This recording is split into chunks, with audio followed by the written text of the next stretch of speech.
Grabe, nakabalik uli ako sa lugar na to.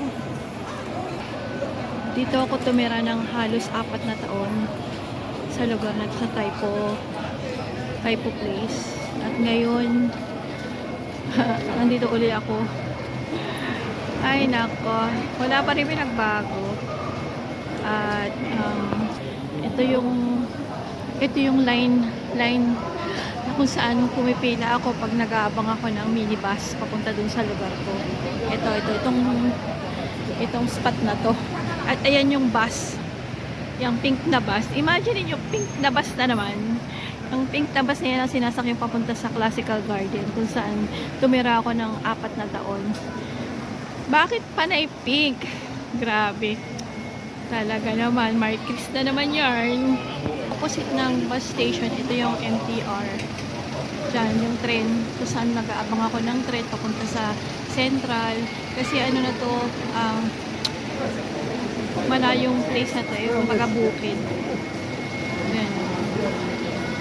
Ayan, dito kami tumatambay kapag i-day off namin sa ilalim ng uptown. Yan.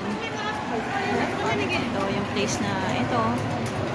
Kasi nga, mahal yung pamasahe pag pupunta kami ng Central o gagala kami. Kasi itong place na to, new territories na to. Ayan.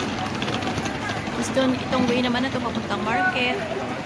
Yan, ganito lang ang buhay ko noon after last 4 years dito sa Taipo.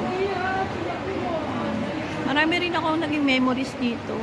At hindi ko akalain na mabalik uli ako dito, tatambay uli. Kasi na kayo mga kaibigan ko. Atin ko muna. Ayan guys, ganito ang buhay ng mga OFW dito. Kasi malamig. So kanya-kanyang tayo kami ng tent dito. Ayan, ang dami oh. Grabe oh. At ito yung place namin. Ito, ayan. Ayan. Wala sila. Iniwanan na nila ako. Pambira.